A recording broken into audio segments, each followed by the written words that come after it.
যারা ওলামাদের বিরুদ্ধে লিখুক না কেন, যারাই মাদ্রাসা মসজিদের বিরুদ্ধে বলুক না কেন, আমাদের কিন্তু ময়দানে থাকতে হবে। পরিষ্কার বলি, যদি ময়দান ছেড়ে দেই, পরিষ্কার বলি, যদি প্রতি বিপ্লব হয়ে যায়, তাহলে বাংলাদেশ আর মুসলমানদের রাষ্ট্র থাকবে না। এটা গুজরাটের মতো, কাশ্মীরের মতো কোনো একটা রাষ্ট্র হয়ে যাবে। পরিষ্কার বলি, স্পষ্ট বলি, নিজেকে জাগ্রত রাখতে হবে, সচেতন রাখতে হবে।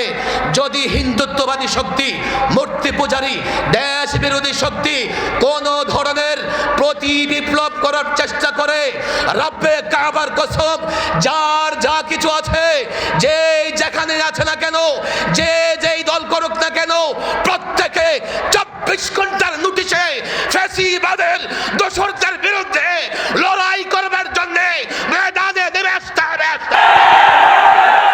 বাংলাদেশে এখন ছাত্রদের সরকার ক্ষমতায় আছে, কথা ঠিক না বেঠিক?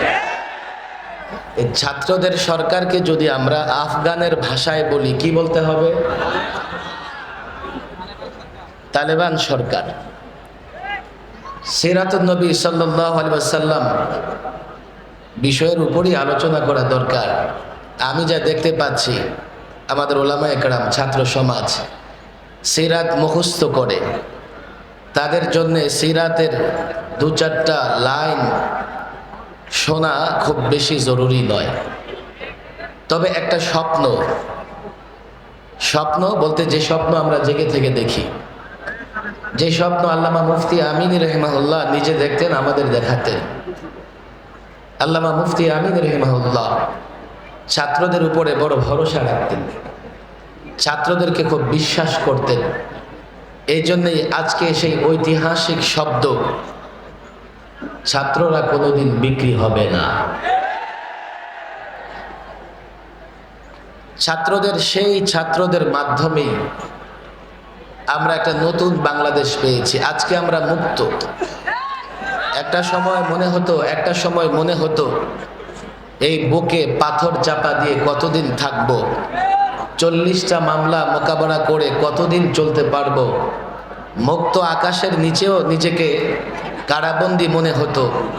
চিৎকার করে ভিতর থেকে কান্না আসতো, কবে পরিবর্তন হবে, কবে আবার দারাজ কণ্ঠে কথা বলতে পারবো। ভয়, ভীতি ইত্যাদি পদদলিত করে কবে আবার জনতার সামনে কথা বলতে পারবো। ছাত্র সমাজের আন্দোলনে খুব দ্রুতই আল্লাহ তাবারক ওয়া তাআলা ব্যবস্থা করে দিয়েছেন, পট পরিবর্তন হয়েছে। আজকে ওলামায়ে কেরাম দেশের সর্বত্র প্রোগ্রাম করতেছে। আর এই প্রোগ্রামগুলো 2-4 হাজার লোকের নয়। টিএসসিতে প্রোগ্রাম হোক আর কোনো জেলা মহানগরের প্রোগ্রাম হোক, আলেমরা যেখানেই বক্তৃতা করতেছে সেখানেই হাজারো লাখো লোকের জমায়েত হয়ে যাচ্ছে। এটাই বাংলাদেশের বাস্তবতা, এটাই বাংলাদেশের আসল পরিচয়। কিন্তু বিগত রেজিম সরকার তারা বাংলাদেশের পরিচয় বদলে দিতে চেয়েছে। এই দেশটা পত্তলিকদের দেশ, মূর্তি পূজারীদের দেশ, তা বারবার তারা প্রমাণ করতে চেয়েছে। বাংলাদেশ তাওহীদি জনতার দেশ, শান্তিপ্রিয় শান্তিকামী জনতার দেশ। এই আন্দোলনের মাধ্যমে তা প্রমাণিত হয়েছে। সারা বাংলাদেশে শান্তিপূর্ণ পরিবেশে প্রতিদিন ওলামায়ে কেরাম প্রোগ্রাম করতেছে। বাকি আল্লামা মুফতি আমিন রাহিমাহুল্লাহ যে স্বপ্ন দেখতেন, আমি মনে করি বাংলাদেশে এবারকার ছাত্রদের আন্দোলনের মাধ্যমে এই স্বপ্নটা আংশিক প্রতিফলিত হয়েছে। আমরা ফ্যাসিবাদকে হটিয়ে একটা মুক্ত নতুন দেশ গঠন করতে পেরেছি। তবে চূড়ান্ত বিজয়ের জন্য আমাদেরকে আরেকটু লড়াই করতে হবে। পট পরিবর্তন হলেই আমি যা চাই সবই করতে পারবো না। পট পরিবর্তন হলেই এই মানব সমাজে শান্তি প্রতিষ্ঠার জন্য, রাষ্ট্রীয়ভাবে শান্তি প্রতিষ্ঠার জন্য ইসলামের বিকল্প নাই, রাসূলুল্লাহ সাল্লাল্লাহু আলাইহি ওয়াসাল্লামের আদর্শের বিকল্প নাই। আমি তো মনে করি আমাদের এটা প্রাথমিক বিজয় ছিল। আমরা যেদিন ঘর থেকে রাষ্ট্র সর্বত্র রাসূলুল্লাহর আদর্শ বাস্তবায়ন করতে পারবো, সেদিন আমাদের চূড়ান্ত বিজয় হবে। পরিষ্কার বলি, ছাত্রদের কাছে আবেদন রেখে বলে যাই, এবার যে সংগ্রাম আমরা করেছি, এবার যে আন্দোলন করেছি, এই আন্দোলন ছিল ফেসিবাদের বিরুদ্ধে, এই আন্দোলন ছিল বাংলাদেশের পক্ষে, এই আন্দোলন ছিল গণমানুষের পক্ষে, এই আন্দোলন ছিল গণমানুষের অধিকার আদায়ের জন্য। আরেকটা আন্দোলন, আরেকটা সংগ্রাম হবে যার নেতৃত্ব দেবে বাংলাদেশের তালেবান, যার নেতৃত্ব দেবে কওমি মাদ্রাসার ছাত্ররা, যার নেতৃত্ব দেবে আলেম ওলামাদেরকে যারা মহব্বত করে তারা। আমি পরিষ্কার বলি, আগামীর অভ্যুত্থান যা হবে, আগামীর গণ আন্দোলন যা হবে, সেই গণ আন্দোলনের পরে আমরা বাংলাদেশে পরিপূর্ণ ইসলামী হুকুমত দেখতে পারবো ইনশাআল্লাহ। এর জন্যই কাজ করতে হবে। শুধু বক্তৃতা সমাবেশ করে ঘরে ফিরে গিয়ে চুপ করে বসে থাকলে হবে না। একটা সময় এখন এমন হয়েছে, আমরা চাইলে ইসলামের সৌন্দর্য ঘরে ঘরে পৌঁছে দিতে পারি। আমি এই ছাত্র জনতাকে বলবো, এই সময়টা আসলে আমাদের অতীতের মতো কোনো সময় নয়।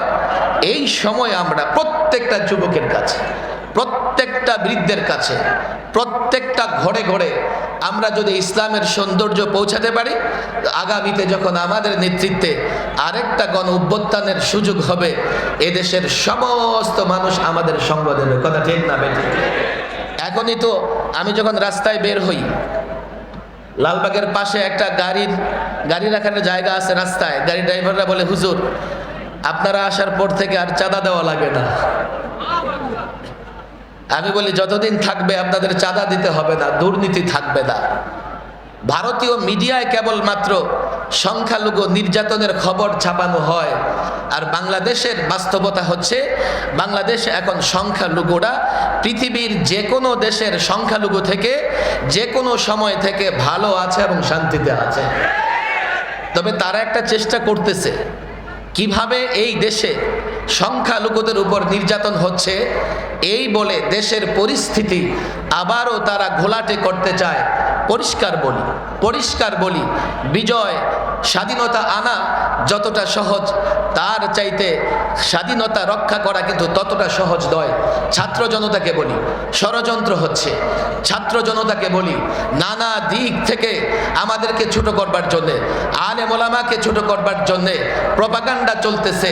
যাই চলুক না কেন, আমরা আমাদের অবস্থান ক্লিয়ার রাখবো। আমরা আমাদেরকে মুক্তিকামী, শান্তিকামী মানুষের কাতারে রাখবো। যারাই প্রপাগান্ডা করুক না কেন, যারা ওলামাদের বিরুদ্ধে লিখুক না কেন, যারাই মাদ্রাসা মসজিদের বিরুদ্ধে বলুক না কেন, আমাদের কিন্তু ময়দানে থাকতে হবে। পরিষ্কার বলি, যদি ময়দান ছেড়ে দেই, পরিষ্কার বলি, যদি প্রতি বিপ্লব হয়ে যায়, তাহলে বাংলাদেশ আর মুসলমানদের রাষ্ট্র থাকবে না। এটা গুজরাটের মতো, কাশ্মীরের মতো কোনো একটা রাষ্ট্র হয়ে যাবে। পরিষ্কার বলি, স্পষ্ট বলি, নিজেকে জাগ্রত রাখতে হবে, সচেতন রাখতে হবে। যদি হিন্দুত্ববাদী শক্তি, মূর্তি পূজারী, দেশ বিরোধী শক্তি কোন ধরনের প্রতি বিপ্লব করার চেষ্টা করে, রব্বে কাবার কসম, যার যা কিছু আছে, যে যেখানে আছে না কেন, যে যেই দল করুক না কেন, প্রত্যেকে 24 ঘন্টার নোটিশে ফ্যাসিবাদের দোসরদের বিরুদ্ধে লড়াই করবার জন্য ময়দানে নেমে আসতে হবে।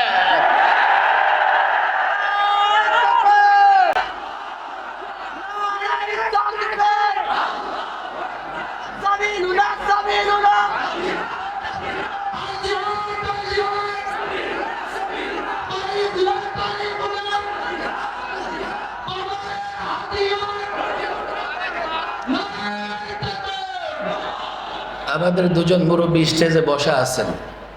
একজন আমাদের মুরব্বী, বাংলাদেশের মুরব্বী হযরত মাওলানা আব্দুল হামিদ পীর সাহেব মধুপুর। আমার ডানে বসা আছেন আমাদের বড় ভাই, দীর্ঘদিনের যোদ্ধা হযরত মাওলানা জুনায়েদ আল হাবিব সাহেব। ওনারা বয়ান করবেন। আমি অসুস্থ মানুষ, শুধু আমার প্রাণের কলিজার টুকরা ছাত্রদের সঙ্গে দেখা করবার জন্য এখানে এসেছি। আল্লাহ তাবারক ওয়া তাআলা যেন আমৃত্যু দ্বীনের পথে লড়াই করবার তৌফিক দান করেন। ওয়া মা তাওফীকি ইল্লা বিল্লাহ ওয়া মা আলাইনা ইল্লাল বালাগ।